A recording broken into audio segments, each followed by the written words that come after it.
Hey guys, welcome to another video here on the AviationPro channel. Now, many of you have asked me about my Saitek throttle setup, since I've got a new one, a second one, and yeah, I'll just show you around how I've made it and how I've set it up and programmed it using FSUIPC. So first of all, let's see, I just created a box, very simple and easy. It's made out of wood and of other items I found around the house, so it didn't cost me anything. Basically what I just did is get a wooden board and then kind of created a box with these little blocks of wood and glued them on the board to create this box for the throttles to fit in nicely. You kind of have to measure it carefully to make sure that it's not too tight and not too loose. It's better to let it be a little bit more loose, because you can always put stuff in here to make the throttles fit more tightly, but it fits quite nice right now. So that's a very simple way of making a box. I'll just take one out to show you what it looks from the inside. As you can see, I've put them in a bit of an angle, which I think is more realistic. It's more realistic than this angle, like what you would use when you just would put the throttle or attach your throttle to the desk. But in this angle it feels more realistic and it's more stable. So what I did is have a bit of 90-degree baseboard, as you can see here, in which the throttle base fits in nicely, and then it can rest on these sides of the box on the wood. So yeah, it's very simple. Just glued it all together and made it more stable by adding some wood here on the side of it, as you can see, and here at the back, so that this baseboard is at this correct angle. So that's the way the throttles fit in, and I've left a little bit of room here for the wires to go through.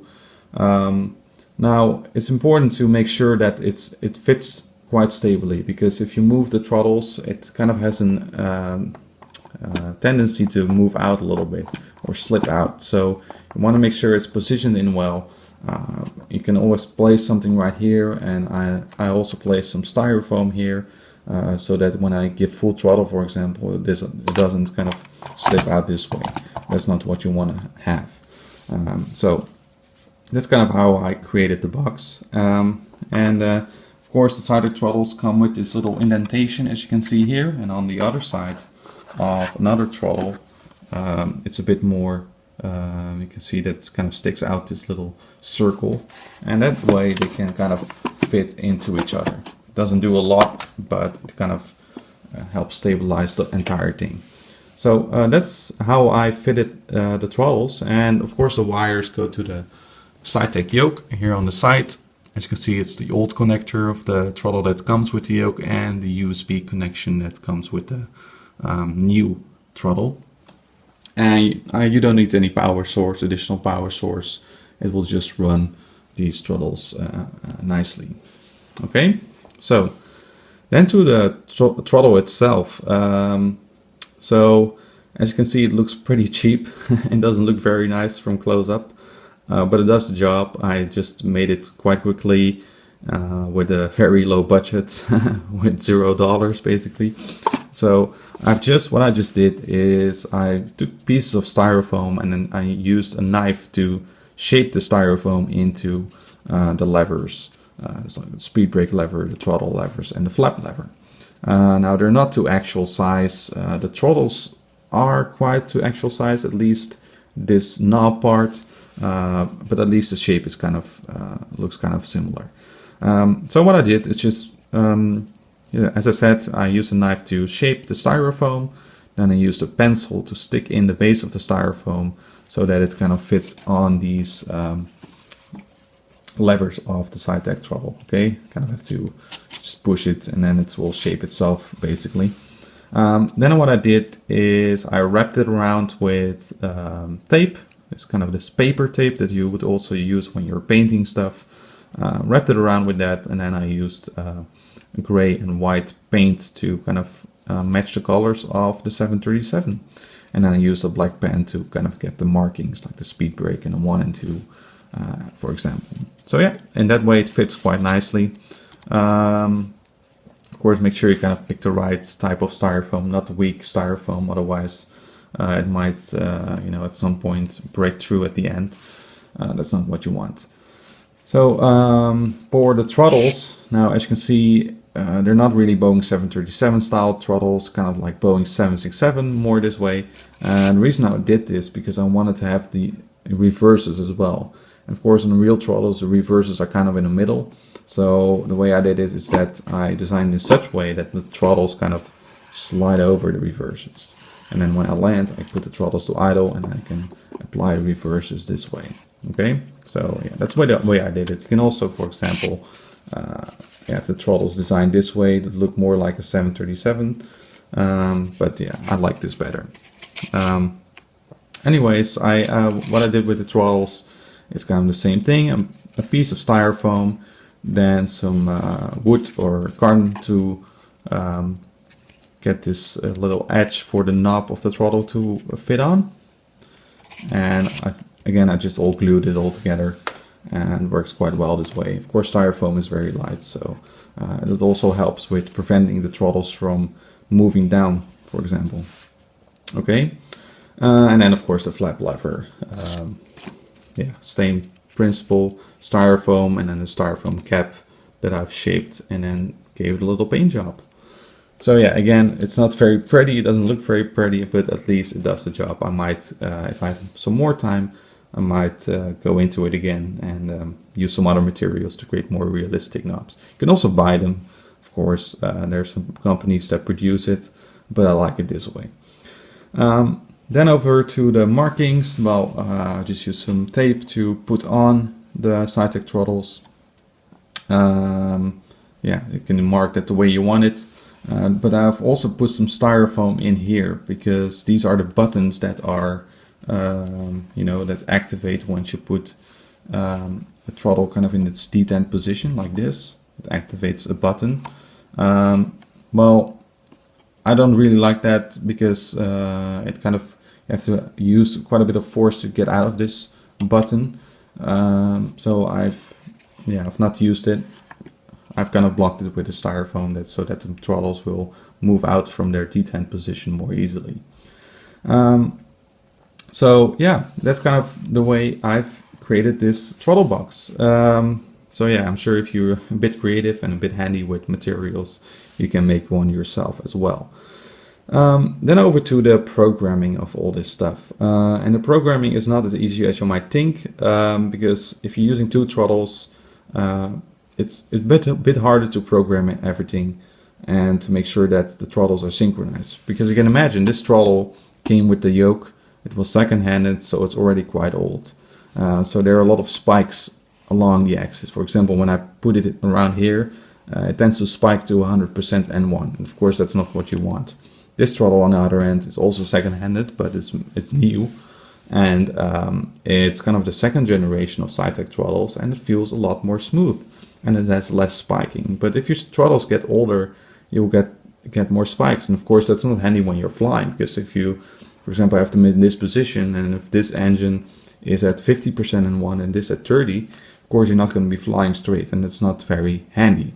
So I really recommend to use FSUIPC to program everything, and I'll show you in a minute regarding the throttles. Let's first go to the Speedbrake. Of course, there's the Speedbrake has several functions. You can put it down, you can put it in the arm position, and you can just control the Speedbrake. So the way I've set it up in FSUIPC, as you can see, it's moving right now, is that I've set certain ranges along this axis to code for a certain button.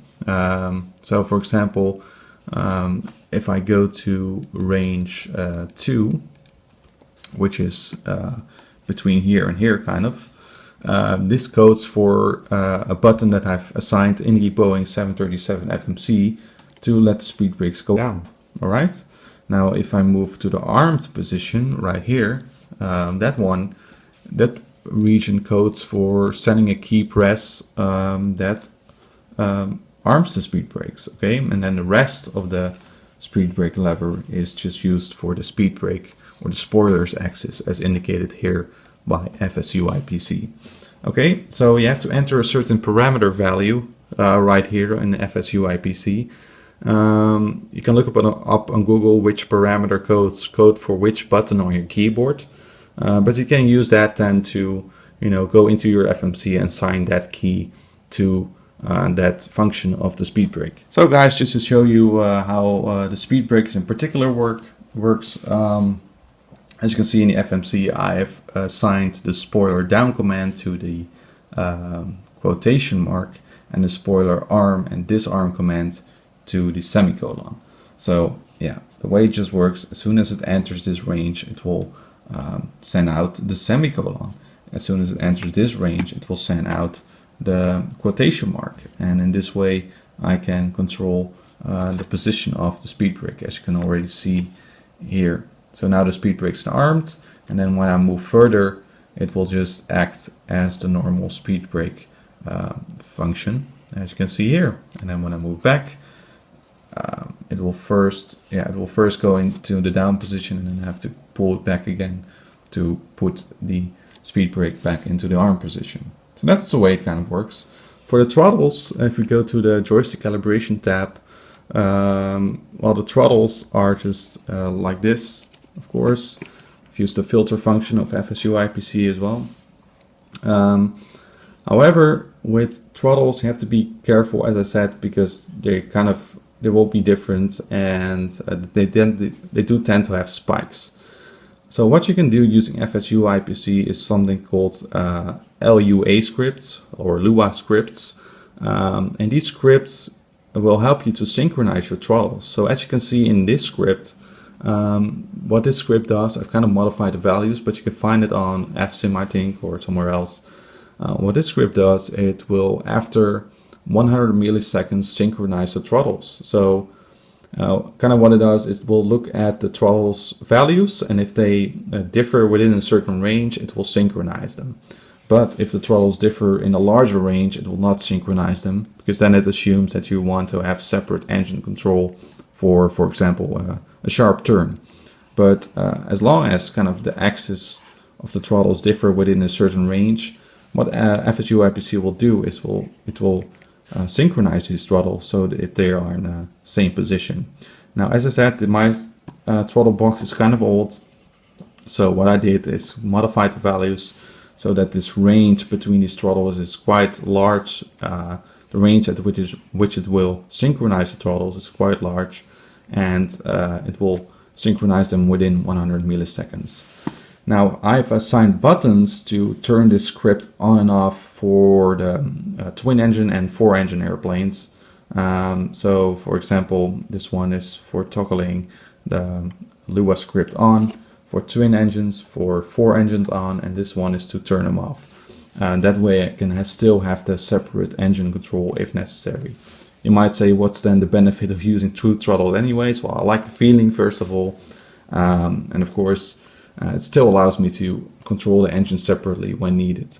But when flying, it's really annoying if they go out of sync. So in that case, the Lua scripts might be very handy in helping to avoid any asymmetries in the thrust. Yeah, and you can kind of set it up the way you want it. So that's kind of how I set up my throttles. Now over to the reversers, and this is also a bit tricky. What tends to happen on PMDG aircraft and the PMDG 737 in particular, it's kind of hard to apply the reversers.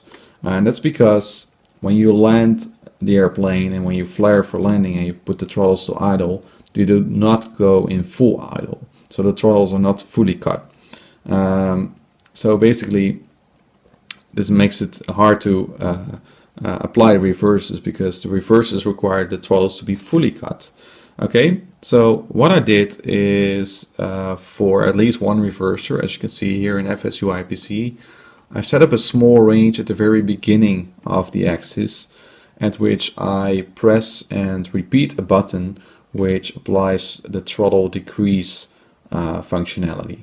So of course this functionality you would also use when you would use the button mode, if you have a single throttle set up. So if you go this, it will apply and repeat that button of throttle decrease to have full reverse thrust.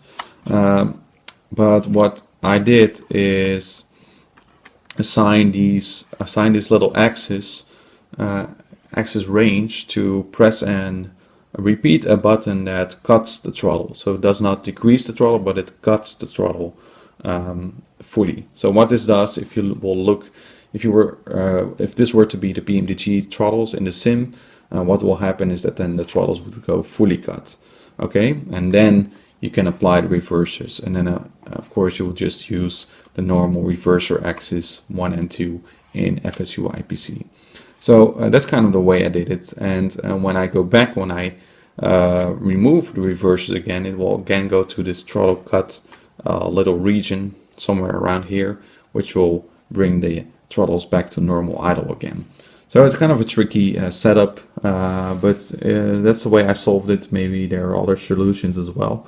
But this works for me. And so yeah, you can kind of use this if you want to make sure that the throttles are cut upon landing so that you can correctly apply the reversers. Because in the beginning, I had a lot of times where I kind of moved these around and nothing would happen. It's because the throttle was not cut. So that's the way it works. And then the flap handle, you can just assign the flap axis in FSUIPC. It will automatically detect how many detents there are, and based on that I created this label. So the flaps are actually the easiest part of the job.